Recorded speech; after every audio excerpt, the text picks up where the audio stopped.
We on? We good?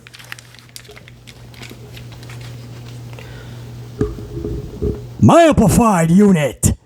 Top of the morning, afternoon, evening, wherever you are in the world, it's time to wake up, get up, and get amplified. Monday Night Raw, August 15th, 2022.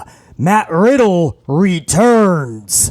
Dolph Ziggler is in your main event. The 24/7 champion is in action. AJ Styles loses another big one. Pyro has returned. And the women's tag team tournament rolls on. In fact, with a night that had over an hour of actual wrestling, you may or may not be surprised at how much time the women received. All of this and more in this very review. Raw 8/15/22. There's only one thing left to do before we get jump started, and that's Sasha. You gotta hit my motherfucking music.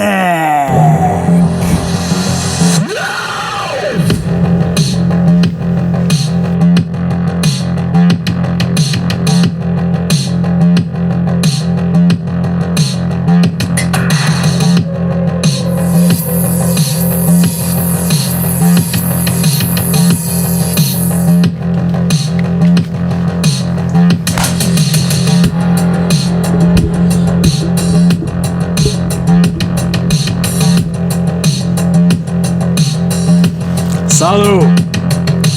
My up unit, salud. Let's do this. You ready to roll? Salud.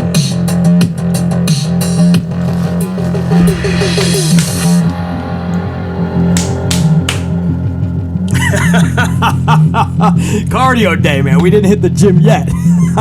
We'll get the pump on later. Too funny. Cardio day. Cut my music, Sasha. Cut my motherfucking music. Cut it. Cut it. Cut my music. Everybody, give my assistant Sasha a round of applause. She's doing excellent, man. Great job. We got a double video day coming at you, so a lot to get to. This is the Monday Night Raw review for 8/15/22. And then later today, we have the Amplified Live, which I usually like to do Mondays, Tuesdays, Thursdays, and Fridays. But lately, we've been having to switch up some days. I wasn't able to go live yesterday, so I hope to go live for the rest of the work week. Tuesday, today, Wednesday, Thursday, Friday. So for the rest of your work week or school, if you're back in school, BC's going to be with you the rest of the ride, the rest of this week, man. And basically, if you've never seen an Amplified Live, BC comes at you at around 3 p.m. Eastern Time. It's basically a 1-hour sports center, but for pro wrestling. All the top news stories in the wrestling world with your host, none other than BC, because who the fuck else is going to do it? You got to have the best doing this type of thing. So, of course, BC's got to be in the hot seat. So that's what we do, man. Always stay subbed and notified, and they'll tell you when BC is live every day, because sometimes it's not exactly at 3 o'clock. This may be even closer to 4 today. We'll see.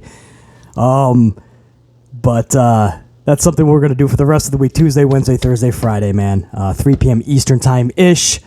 Usually we go over an hour or two because you guys are rocking out in the chat, and we just have a lot of fun. So it's a double vid day, man. Sasha, my assistant, deserves so much credit for putting it all together. Now, we want to jump right into it because we do have to go live later. And by the way, it's a very special Amplified Live because we get to do the ratings reveal for Raw later, man. So we're going to find out live later today on this channel if Triple H's era was able to get back over 2.0, 2 million plus in the ratings. Was he able to stay at least the same, 1.9? Or did he go under 1.9, 1.8, 1.7 even? Is he backtracking like Vinnie Mac once used to? That's not good. We'll find out today, man, live on this channel. So pretty cool. Sasha, you ready to rock this Monday Night Raw for 8/15/22? We had over an hour of wrestling last night. That's always that's a pay. Thank you, Triple H. Right, everybody's on their knees. Thanking Papa H for wrestling again, but without storylines, it really doesn't mean anything, right? I mean, look at the crowd last night. I mean, you can only do so many moves before you have to care about the individuals and what they're doing. But at least we're getting more wrestling. You guys are going to be pretty shocked, or maybe not, at how much time the women got last night. So you had over an hour of wrestling. When you hear how much time the women got, you might go, fuck. On Triple H's watch? We'll talk about it together, man. We'll see how you guys feel about it. But we started this show, in my estimation, my humbled opinion, and I hate opinions, but we started with something epic. It's called Pyro, right? Because you guys know that was one of the things last week that just befuddled BC. Befuddled me that in Triple H's era, we didn't have Pyro starting the show. And I say befuddled because you guys know what I always say. Triple H in interviews has said how vital the Pyro was back in the Attitude Era, right? I mean, he told all of us, like, you could feel it back then. And we remember the Pyro in the Attitude Era was like explosions. It was like bombs because they wanted you to feel like you were in a war zone. The show was literally called Raw War Zone. So instead of just Pyro, you would have like fucking they would acting like missiles and bombs. So it was coming from like the ceiling and landing and exploding, and the crowd was just so hyped. And Triple H would talk about how you could feel that, like you could feel the vibrations backstage. It was insane. And so for somebody that knows how vital Pyro can make the atmosphere right from the jump, to not have that last week, I thought that would have been a statement that he would have wanted to make. I was the only content creator to really harp on it. Some people thought I was being too harsh, but I was telling you guys that it's the little thing, and it's the little things that could actually make a huge difference. You know, it just makes you feel like that is a place to be for 3 hours. You know, instead of just the show starts, the crowd is like, there doesn't even know if they're live. No Pyro, no nothing. You don't know if you're live. The music is playing, but the Monday Night Raw theme is so non-existent, it's quite sad. Like, if you remember Monday Night Raw, it used to have really good themes. Even the Raw is War theme was badass. I'm going to go so far, and this is going to be like, Bliss, no, man. But I'm serious. The fucking Nickelback song, Burn It to the Ground, I think it was more, it resonated more than this fucking song. It just has no life to it. So when the camera zooms in, the crowd doesn't know if they're even live. Jimmy Smith is just like, hello, everyone. Welcome to Raw. That's Corey. That's Byron. And I'm Jimmy. And tonight we have a loaded card and an action-packed Monday Night Raw for you. It's like, come on, bro. It takes minimal effort to just spend an extra fucking 5 Gs, get some Pyro. Not even 5 Gs. I mean, it's 10 seconds of Pyro. Come on, man. I mean, neighbors down the fucking block have a more impactful 4th of July in their parking lot than Vince McMahon or Triple H's Monday Night Raw. So anyway, I'm not going to harp on it again because last night we got it. We got Pyro, man. You know, of course, it was nothing like the Raw is War days, but it was Pyro. It got people going, damn, yes, all right. Yes, Pyro. It's not that hard, man. Maybe this is the place to be for the next 3 fucking hours. To Triple H's credit, by the way, as I said last week, he does want to make it 2 hours, but that's a USA Network decision. I told you guys last week how the business side of it is USA is now getting all the advertisers to get all the money back that USA paid Vince McMahon. That's how TV rights work, right? Fox gave $1 billion to Vince, for instance. USA Network gave fucking hundreds of millions of dollars. Now, that's all WWE's. They get all that. How does USA Network get their money back, or Fox, all of that? They get it from the advertisers. So when you guys see a commercial, Vince gets none of that. None of it. That's all going to the USA Network. So if you're saying, hey, I want to cut down a whole hour, USA Network is saying, you best fucking deliver, bitch. If your ratings don't at least go 3.0 on those 2 hours, 3.0 hour 1, 3.0 hour 2 at least, then no advertiser is going to want to pay more money to get that spot. So if they're not going to raise their fucking price and not pay more, you just cost USA Network a shit ton of money. And that's why Raw remains at 3 hours. Nobody wants to take the gamble. Nobody wants to take the risk. So if you guys are wondering, isn't it easy to just make it 2 hours and make a better product? Well, yeah. unless you're talking the business side of things, because then USA Network has a big problem. But Triple H has said on the Stone Cold podcast 7 years ago, when Stone Cold said, what's the one thing you would change about Raw if you were in charge? And Triple H looked right at that man, and he said, 2 hours. I would cut that third hour out. He said, you have no idea how exponentially hard it is to write that third hour. And then he looked right at Steve and he said, no, you have no idea. I can't explain to you how difficult that third hour is. So at least I want to give H that prop, man. That if it was up to him, I really do believe that third hour would be cut. But the Pyro is a good start. That's the point. Moving on, man. The first act of the night was Judgment Day hitting the ring. Rhea Ripley is on the mic. Rhea says, and I quote, we run Monday Night Raw now. Now, that was kind of funny to BC. The harsh reality is they can't even run the coffee machine at catering. Sadly, we like Judgment Day. Obviously, we love Balor. We want to see the best for Priest, and it's about time Rhea Ripley gets some type of love, booking-wise.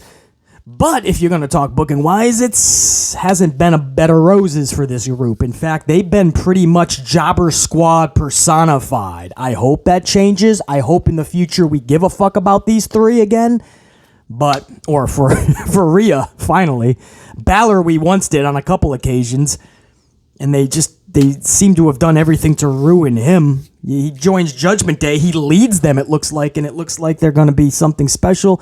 And then it's just this long, drawn-out, not very fun feud with the Mysterios. And then Edge just comes back, same type of gimmick, and I love Edge, but with all the vignettes that played, you thought Edge was going to come back with something different. It's the same Edge, just with a haircut, which, by the way, he already had when he was with Judgment Day. And then he just joins the Mysterios feud. Just doesn't seem as fun as we thought or had hoped it was going to be.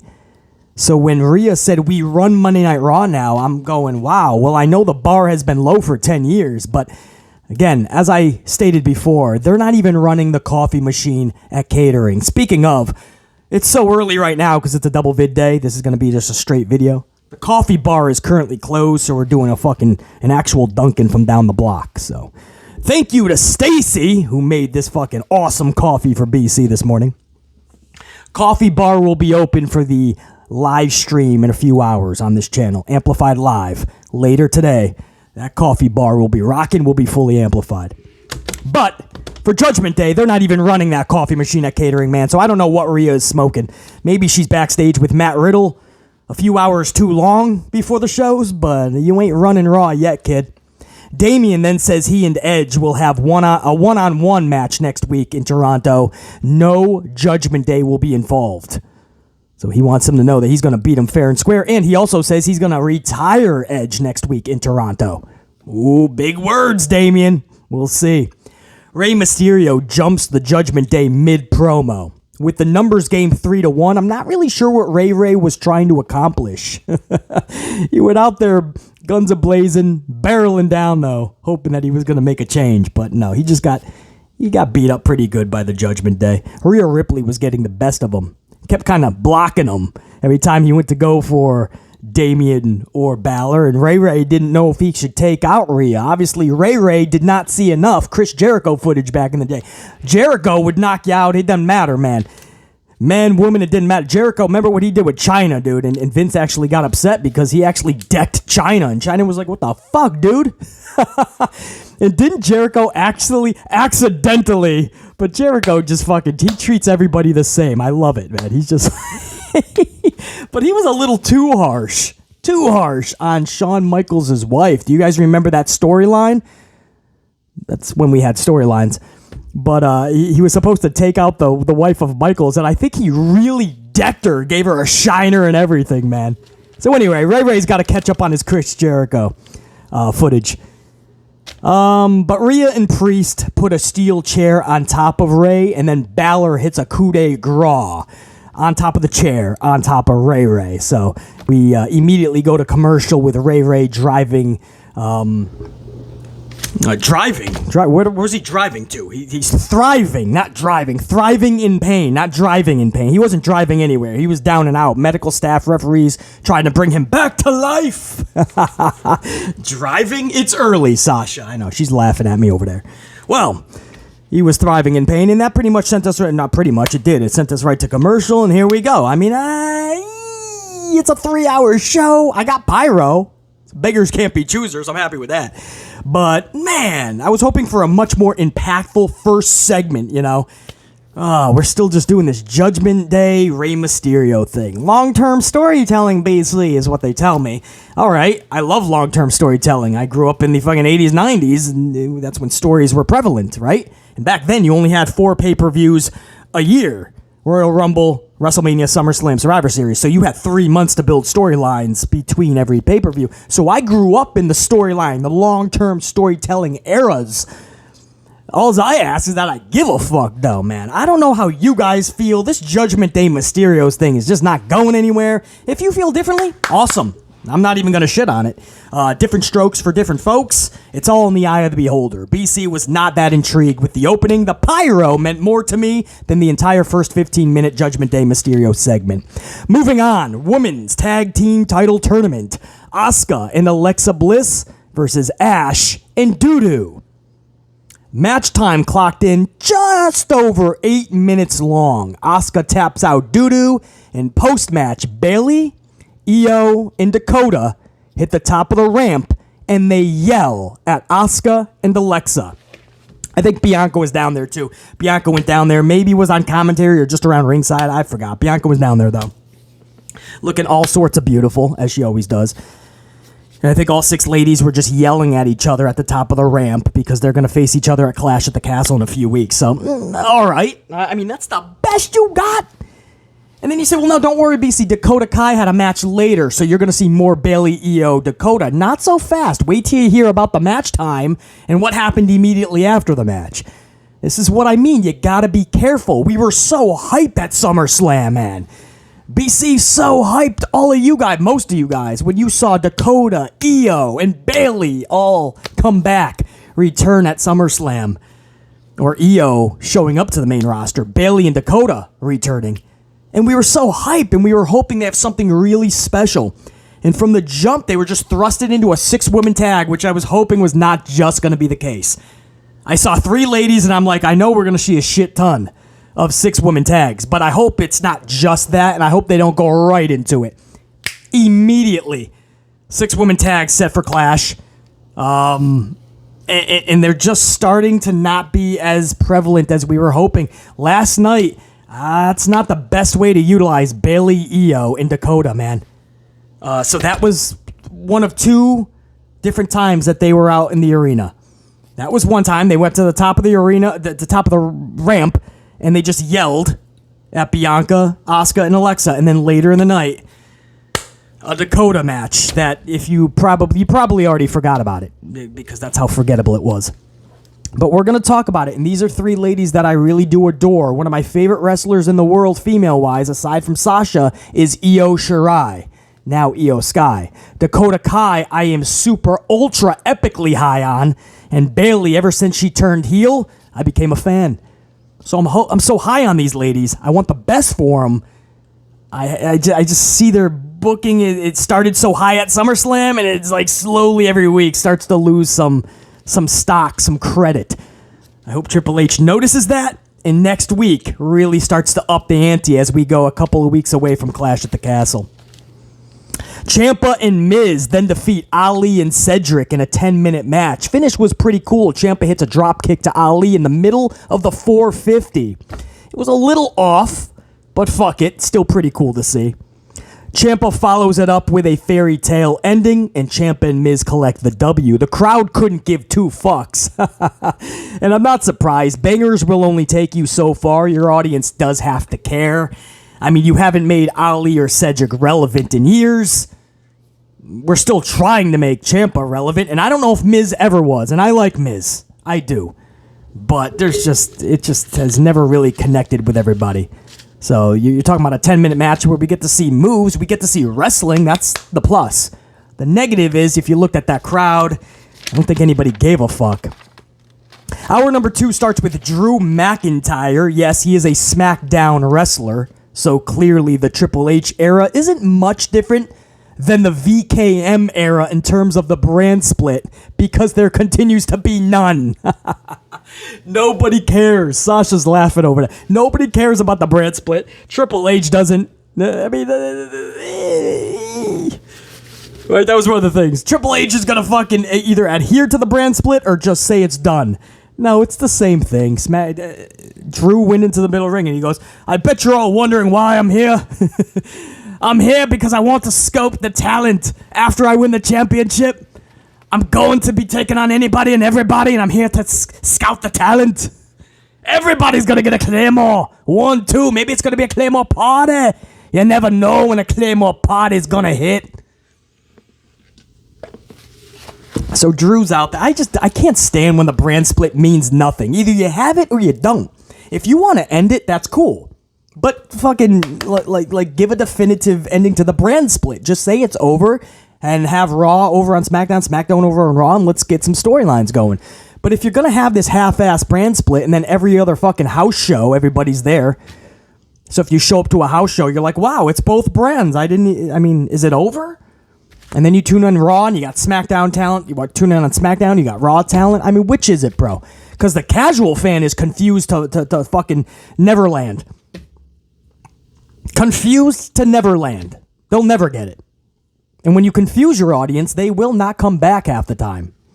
Because they're too confused. They shouldn't have to do homework.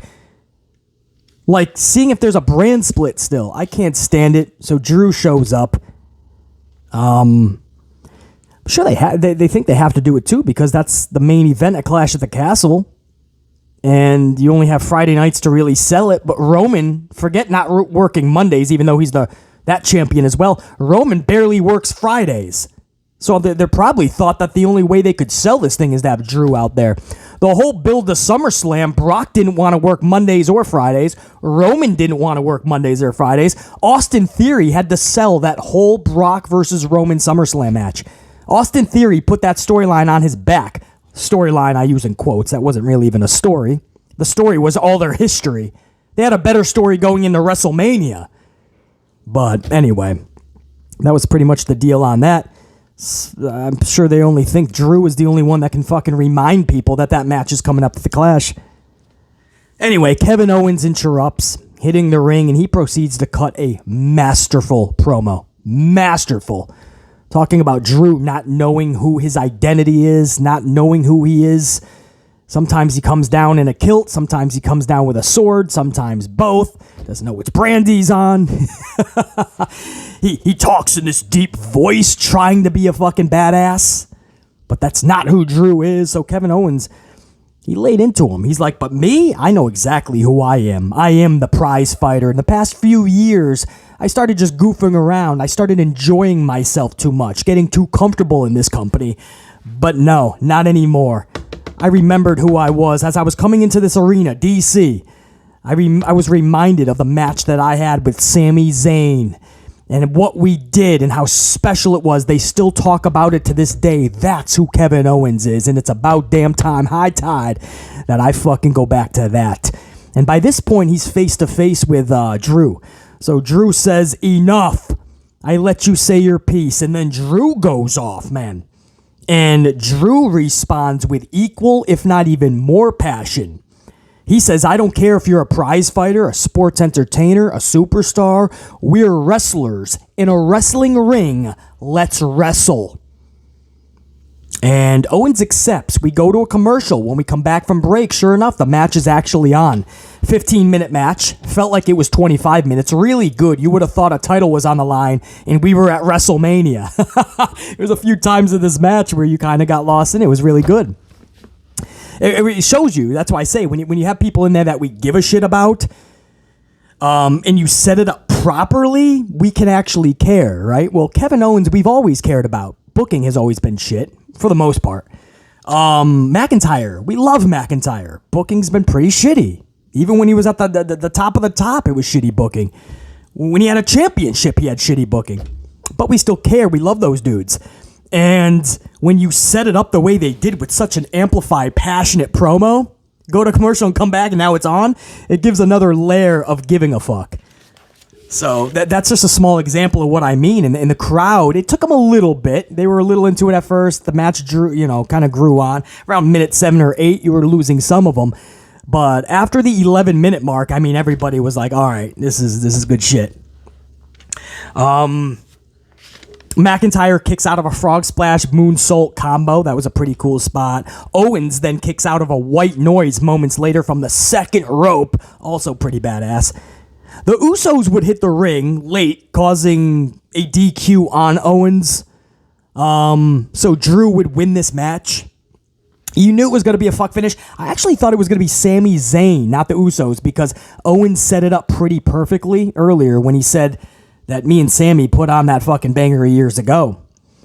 And people still talk about it. And you were thinking, okay, they got to sell Roman and Drew. Drew's on Raw. It's got to be a fuck finish because Owens, with this new attitude, that old attitude of Owens, Kevin Steen-ish, you can't have Owens lose. You definitely can't have McIntyre lose because he's going for the title in a couple of weeks in Wales. So you got to have a fuck finish. You're thinking Sami Zayn works perfectly. And it would greatly help out Sami Zayn as well. But no, it was the Usos that interfered. No Sami Zayn. So Drew picks up this W through that fuck finish. Post-match, KO hits a stunner on Mac. And then he looks at the Usos and Owens tells them, tell your tribal chief he owes me one. Owens then walks off to the back. The Usos then go back into the ring to try to put another beating on Drew. But it backfires, and Mac hits a couple of claymores. Maybe it was one claymore.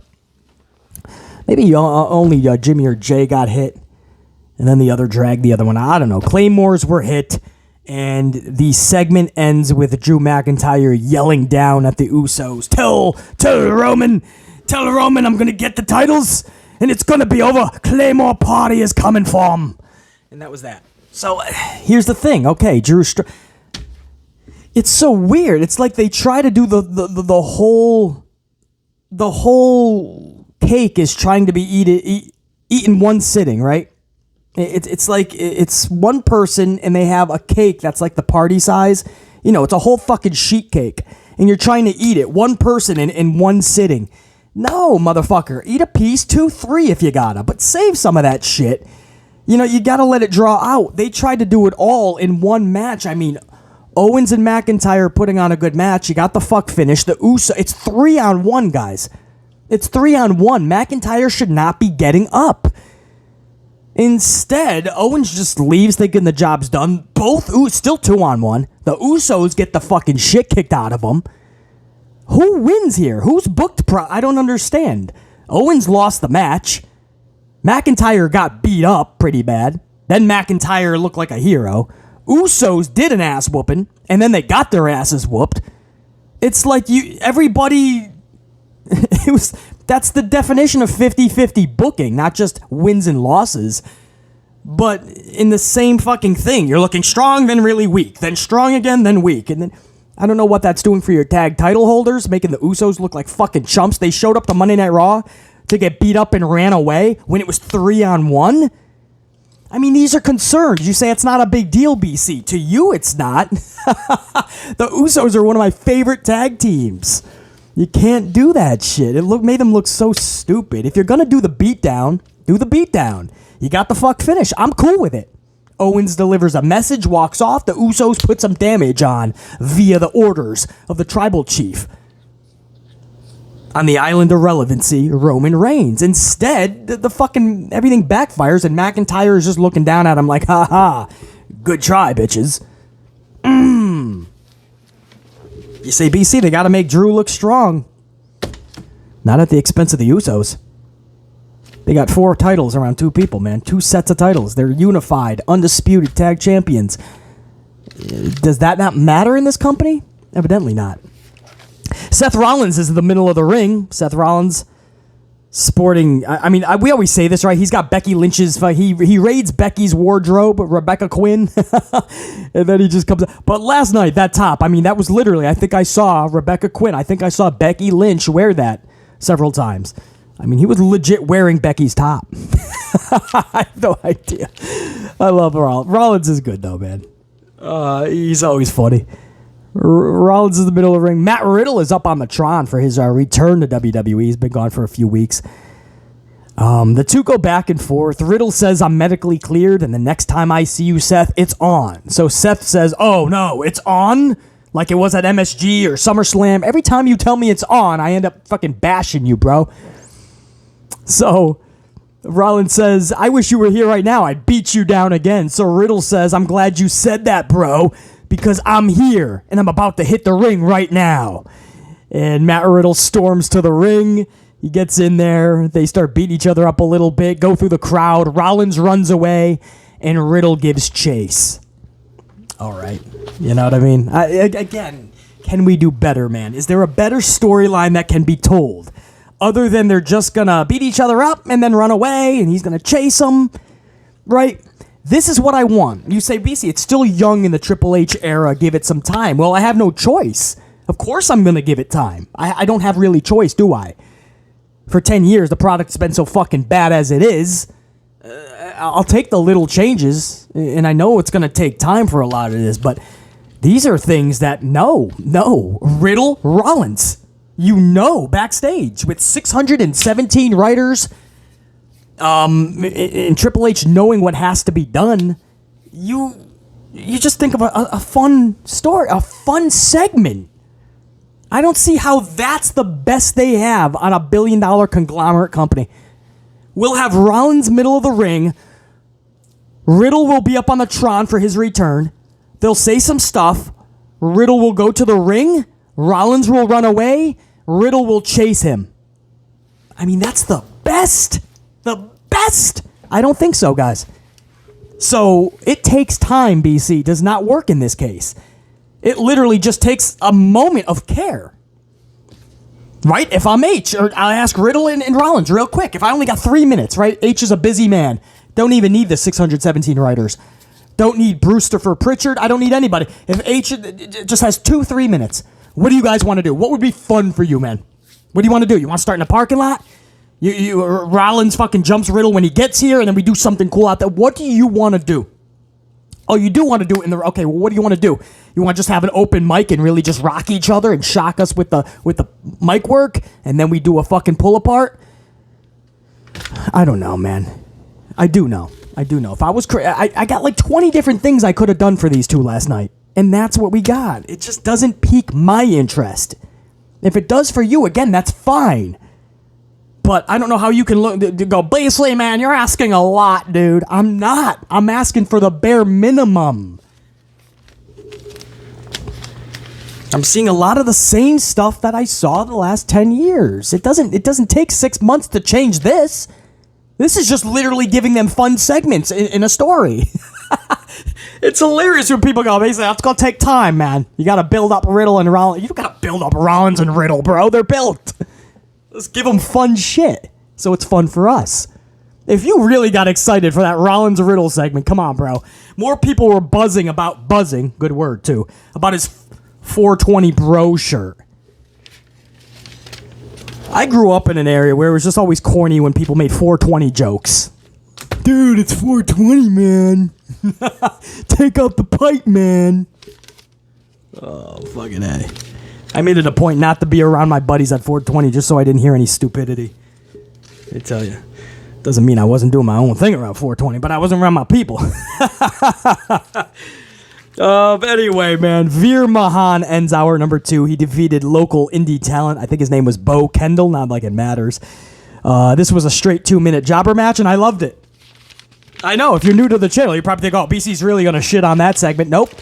I love jobber matches. That's how you build up wrestlers, man. You show that this is the superstar. This is the guy that's going to get annihilated. This is the guy you should give a fuck about. This is the guy at the next pay-per-view. You're going to remember the 10 individuals he annihilated over the last fucking 5-6 weeks. Some of them probably even handicap matches because the guy's so dominant. And now he's going to take on another superstar at the pay-per-view. Now you give a fuck. That's what we used to do back in the day. Right, so if Batista is beating the fuck out of... did they do jobber matches in the Ruthless Aggression? I think it was a little of them, right? You might have to go back even farther, man. Well, if the big boss man was fucking beating up jobbers every week, and Nails was beating the fuck out of other jobbers, but they were running a storyline simultaneously, by the time you got to the pay-per-view, you saw 2 actual superstars, man. For 10 years, we just been seeing superstar versus superstar every week. What happens when you do that is you're eventually going to have 50-50 booking, and the audience is not going to be able to tell who's the real winner and who's a loser, so they all become the same. Every wrestler becomes average, and that's how you get the reaction that Drew gets. We love Drew. We know he should be more. Bobby Lashley's the same category, and pretty much everybody. We love the dudes. We know they should be better, and a lot of the females, we know the booking should be better, but because they were booked the way that they've been, so 50-50-ish, or the feeling is so 50-50-ish, we can't really get too excited when they come down the curtain. Back in the day when the glass shattered, you were on your feet electrified. Stone Cold, The Rock, even Triple H's theme music hits. Back in the day, even before that, Hulk Hogan, Ultimate Warrior, Macho Man, Ric Flair, it didn't matter. You were electrified when the music hit. You felt a certain way. You were in awe that you were there, and right in front of you, these wrestlers are coming down the aisle. These days, you show up to the arena, are you really getting that electrified for Bob Lashley, or Drew, or Mustafa Ali, or Dolph Ziggler, Theory, Shayna Baszler, Asuka? You're not feeling that electrified feeling that we used to get back in the day, and that's because wrestlers don't feel that way anymore. I'm hoping that changes going forward with Triple H. However long he's in charge before Vince finally comes back. Because he will one day. Trust me. If you think Vince is retired for good, you don't know Vince. But I love jobber matches, and I wish we saw more of them. That's no harm, no foul. They're usually just a couple minutes long, and you get to see a human being get annihilated by a real fucking superstar. Right? And it makes you fucking care about them just a little bit more. You start to see their powers. They get to define their skills and show everyone what their power moves are, what their finisher is. Today, a finisher is a lost art. For years, everybody just rolled each other up. The fruit roll-up was a universal finisher for everybody. In fact, to this day, I can't tell you half the roster's finisher, I bet. Jobber matches always establish that connection between wrestler, superstar, and audience. I loved that jobber match with Veer Mahaan. Third hour, United States Championship match. AJ Styles versus Bobby Lashley. This was a 21-minute match. Miz and Ciampa would make their way to ringside halfway through. Dexter Lumis jumped the barricade at one point while Styles was on the outside. He was quickly apprehended, and we cut to a black screen, subsequently going to commercial. Clearly, Dexter Lumis and Styles have something brewing. Like a hot pot of coffee, we gotta wait. And hopefully this storyline is good, man. Just like a hot pot of coffee, you're hoping it's good. I hope whatever they got brewing with Styles and Lumis is gonna be good. Lashley defeats Styles via a pinfall when AJ misses a phenomenal forearm and sends him right into the clutches of a spear. Lashley wins. Great for him. He should not be losing that title. He needs these W's. He needs to build his way up. I wouldn't mind seeing Lashley destroy some people in a jobber match for several weeks as well. AJ Styles, on the other hand, he collects another L. This is a guy, the L's don't bother me. AJ's a guy who wins and losses. AJ's wins more than he loses. His record doesn't concern me. It's how he's been booked in prestige. Ever since he's been tied at the hip to Omos, this guy has been severely irrelevant. Always somehow getting into other people's business, and that's not the best way to use him, but that's all they have for him. So he would be helping Logan Paul, or he would be helping Rey Mysterio. This is one of the best wrestlers in the world, man. So now he loses this United States Championship match. Where do you go from here with AJ Styles? Doesn't look like they really have anything for him. Is this Dexter Lumis storyline going to be a breath of fresh air? You don't always have to be in a title picture for a storyline, not even close. Never do you have to be in a title picture to have a storyline that's good. So I'm hoping that this is one of those cases. AJ can still be prevalent. When he took on The Undertaker at Mania a few years ago, Undertaker's last match, there was no title on the line, and that was one of the things you were most into. So, I don't know, man. You love to see Lashley win that. It was tough to see AJ just be flat on his back. Dakota Kai is up next. Dakota Kai defeats 24/7 champion Dana Brooke, still carrying around that damn title. With the Triple H era, we got to see Alexa Bliss finally drop the doll, Lily. That was cool. We're hoping that Dana Brooke will finally drop that 24/7 title. At least it's not being paraded around, chased around with the catering crusaders. But there she is, middle of the ring, having actual matches now. And this was quick, man. This was Dakota Kai defeating Dana Brooke via the chick kick and subsequent pinfall. So, match time was roughly 3 minutes. And once Kai collected the W, we instantly cut the segment and we went right to an Edge Damian Priest match promo for next week in Toronto. Kind of odd. Very odd, actually. Bayley, Kai, and Sky got no love post-match. I mean, Kai won roughly 3 minutes, if even, and then they just cut to fucking Edge and Damian. I think it was clear that Lashley and Styles received a few extra minutes. Great for them, not so much for the ladies. Get this stat, guys. Collectively, the women received just over 10 minutes of wrestling last night. Now, the men, including the Dolph Theory main event, which we're about to go over, including that match, the men received over an hour. There was over an hour of wrestling last night, straight up. And the women only got just over 10 minutes of that over an hour. So that's the eye-opener that a lot of people were discussing. I was like, whoa, with Triple H's era, we thought the ladies would be more center stage, especially with what happened at SummerSlam. Triple H starting off with a bang, Kai, Sky, Bayley.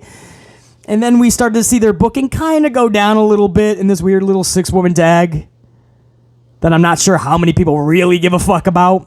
You're just throwing people together like Asuka and Alexa and your champion, fucking Bianca Belair, just so that this trio could have a 6-woman tag. So that's what I was concerned with. I was like, are they just going to throw people together just so Bayley's clique can have 6-woman tags? And that's exactly what we're doing.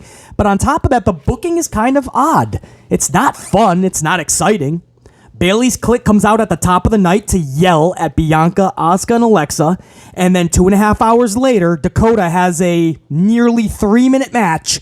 And then it cuts right to Edge and Damian. I mean, you're going to forget about that if you haven't already by noon today. And when you look at what they got, man, the wrestlers, the show had over an hour of wrestling last night. The ladies only 10. The ladies usually draw a little bit lower in the ratings. But Triple H never used to give a fuck about that. He always gave them the proper time and care. Is this Triple H not trying to lose that 1.9 rating from last week? And him saying, like, I'm trying not to lose this. I'm sorry, ladies. I love you. I can't give you that much more than 10 minutes tonight.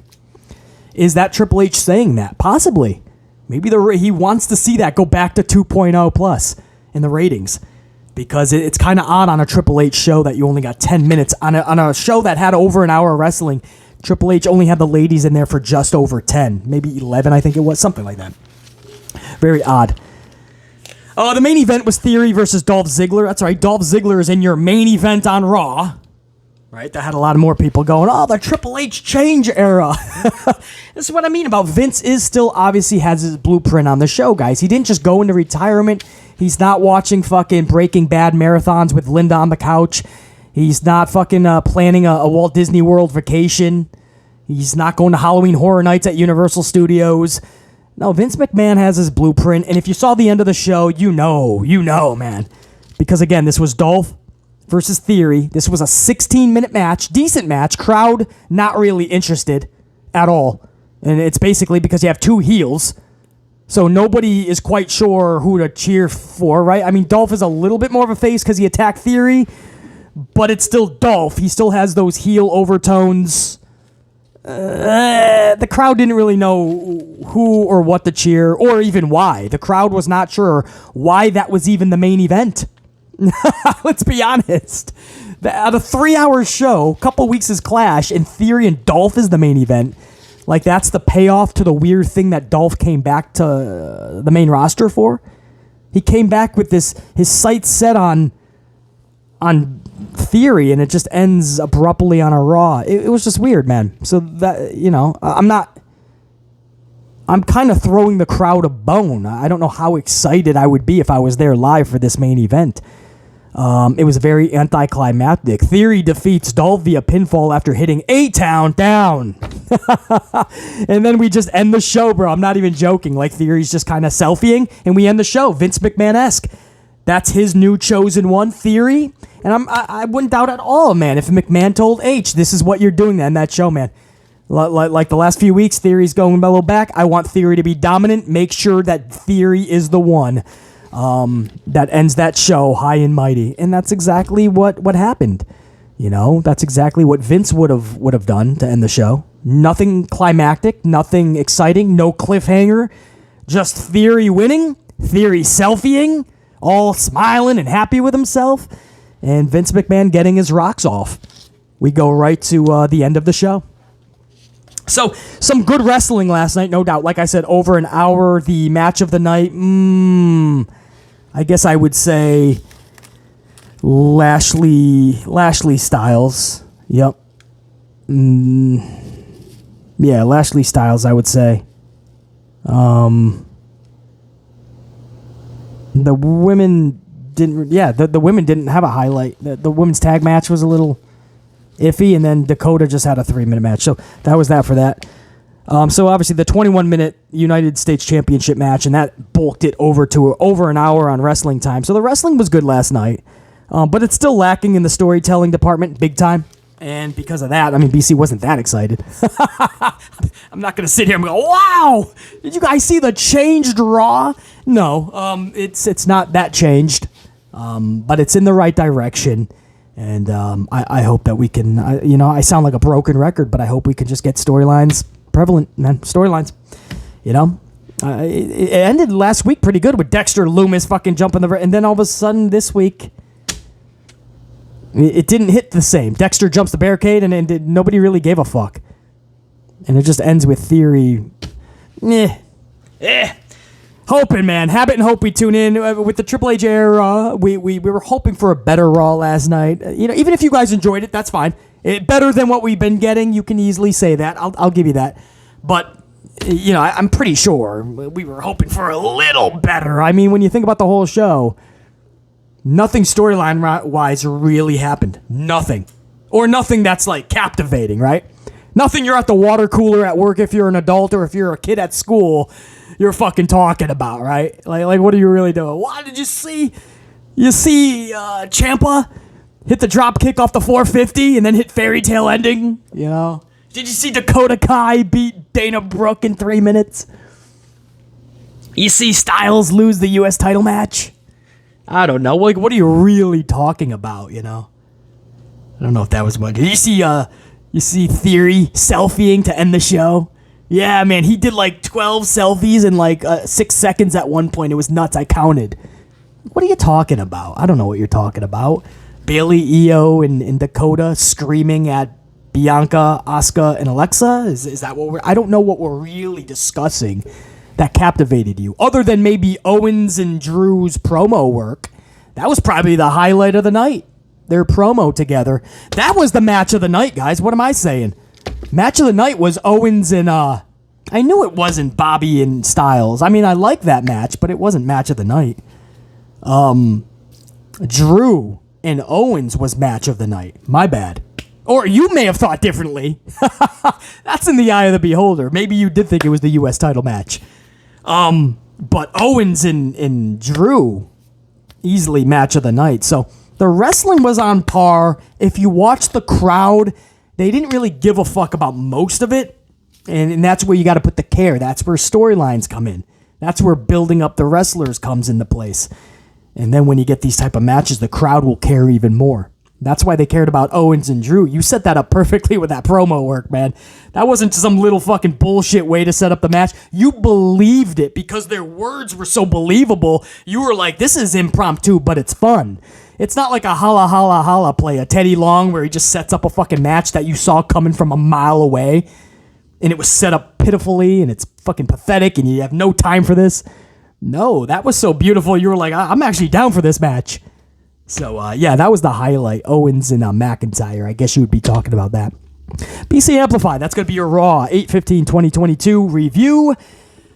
In a few hours, literally just a few hours, we'll be right back on the channel live, amplified live, man. So make sure you're here for that, man. We're going to do the Raw rating reveal live. We're going to discuss it as it breaks to the world that Triple H, was he able to go back to 2.0 plus?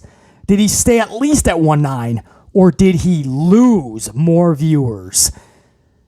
They already lost nearly 300,000 from the post SummerSlam night. We knew that was going to happen, so we didn't bash Triple H or Raw, but they shouldn't be losing too many more. I mean, this is the new era. You want to keep the fans you just got back.